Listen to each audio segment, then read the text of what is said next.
Hello students, ये आपका part 8 video इस चैप्टर का। पार्ट 8 वीडियो में प्रश्नावली 8.2 पे और क्वेश्चन नंबर है 1। कह रहा है एबीसीडी एक चतुर्भुज है। एबीसीडी एक चतुर्भुज है जिसमें पी क्यू आर और एस क्रमशः भुजाओं A B B C C D और डी ए के मध्य बिंदु है। देख लीजिए, पी क्यू आर और एस जो हो रहे हैं ए बी के, बी सी के, सी डी के और डी ए के, ये मध्य बिंदु दिए हुए हैं। ठीक है, और कह रहा है कि ए सी उसका एक विकर्ण है, एसी विकर्ण है इस चतुर्भुज का। तो हमें इन तीनों को साबित करके दिखाना है। तो हम लोग लिख लेते हैं पहले क्या दिया हुआ है। हमारे पास दिया है कि ए बी सी डी एक चतुर्भुज है। ए बी सी डी एक चतुर्भुज है, चतुर्भुज है। और क्या दिया है कि पी क्यू आर और एस क्रमशः A B B C C D और डी ए के मध्य बिंदु हैं, मध्य बिंदु हैं। ठीक है, अच्छा, एसी विकर्ण दिया है। एसी चतुर्भुज ए बी सी डी का विकर्ण है। चतुर्भुज, इसको नहीं भी लिखेंगे तो चलेगा। चतुर्भुज ए बी सी डी का विकर्ण है। ठीक है, तो सिद्ध करना है, तो सिद्ध करना है। क्या सिद्ध करना है? पहला नंबर में कह रहा है कि एस आर समांतर है एसी के और S R half of AC होगा। दूसरे में क्या दिखाना है? तो दूसरे में दिखाना है कि पी क्यू बराबर है एस आर के। और तीसरे में क्या दिखाना है कि पी क्यू आर एस एक समांतर चतुर्भुज है। चलिए, तब हम लोग इन तीनों को साबित करते हैं एक एक करके।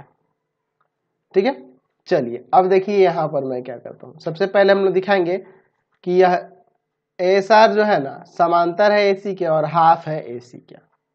ठीक है, चलिए अब इसका प्रमाण देखते हैं।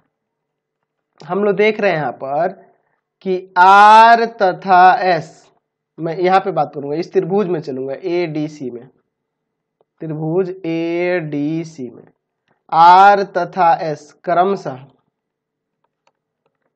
सी डी तथा डी ए के मध्य बिंदु है, मध्य बिंदु है। देख लीजिए, ए डी सी में आपका आर जो है सी डी का और एस जो है इस डी ए का मध्य बिंदु है। तो हम लोग त्रिभुज के अंदर जानते हैं दो भुजाओं के मध्य बिंदु को मिलाने वाली रेखा तीसरे भुजा के समांतर और लंबाई में उसकी आधी होती है। तो यहां से हो जाएगा एस आर समांतर ए सी तथा एस आर हाफ ऑफ ए सी। ये क्यों होता है? तो हम लोग जानते हैं एक प्रमेय, मध्य बिंदु प्रमेय। पिछले वीडियो में मैंने आपको बताया था मिड पॉइंट थ्योरम से। ठीक है, मध्य बिंदु प्रमेय से हो गया। तो ये मैंने पहला साबित करके दिखा दिया, यही ना साबित करना था। चलिए हम लोग दूसरे को साबित करने के लिए इसे मैं क्या करता हूँ, समीकरण 1 मान लेता हूँ। ठीक है, अब देखिए दूसरे को साबित करने के लिए तो हमें दिखाना है कि यह पी क्यू बराबर है एस आर के। तो हम लोग यहाँ पे लिख सकते हैं त्रिभुज ए बी सी में, इसमें आ जाओ, यहाँ पर लिख सकते हैं कि पी तथा क्यू क्रमशः ए बी तथा बी सी का मध्य बिंदु है, मध्य बिंदु है।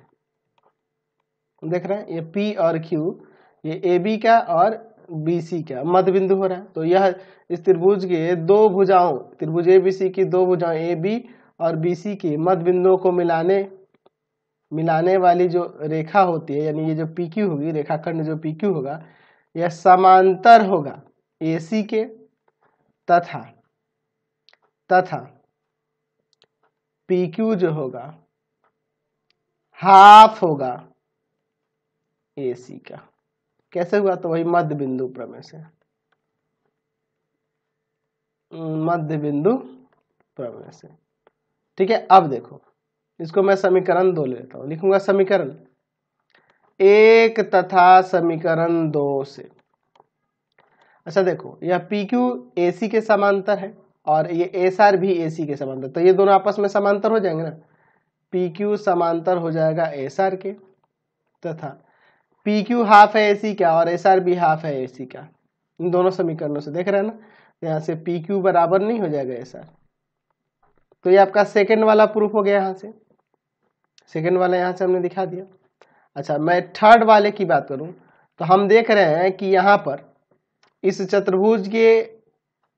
चतुर्भुज में मैंने क्या देखा है कि इसके ये दो सम्मुख भुजा पी क्यू और एस आर की बात करें, अपोजिट भुजाएं जो है, ये दोनों भुजाएं क्या हो रही हैं, समांतर भी हो रही हैं और बराबर भी हो रहे हैं। तो हम लोग जानते हैं कि चतुर्भुज के सम्मुख भुजा का एक युग्म समांतर और बराबर भी हो जाए तो वो समांतर चतुर्भुज हो जाता है। लिखेंगे कि हम जानते हैं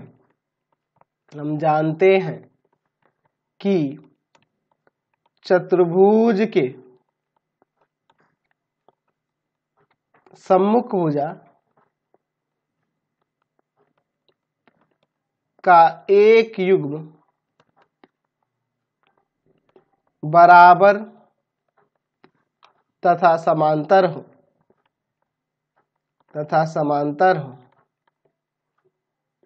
तो चतुर्भुज समांतर चतुर्भुज होगा। चतुर्भुज क्या हो जाएगा आपका, समांतर चतुर्भुज होगा।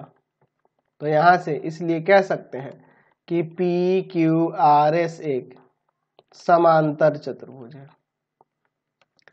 समांतर चतुर्भुज है। यही ना हमें साबित करके दिखाना था। चलिए, ये प्रमाणित हो गया, तीनों का तीनों हमने प्रमाणित करके दिखा दिया। चलते हैं नेक्स्ट क्वेश्चन। Question number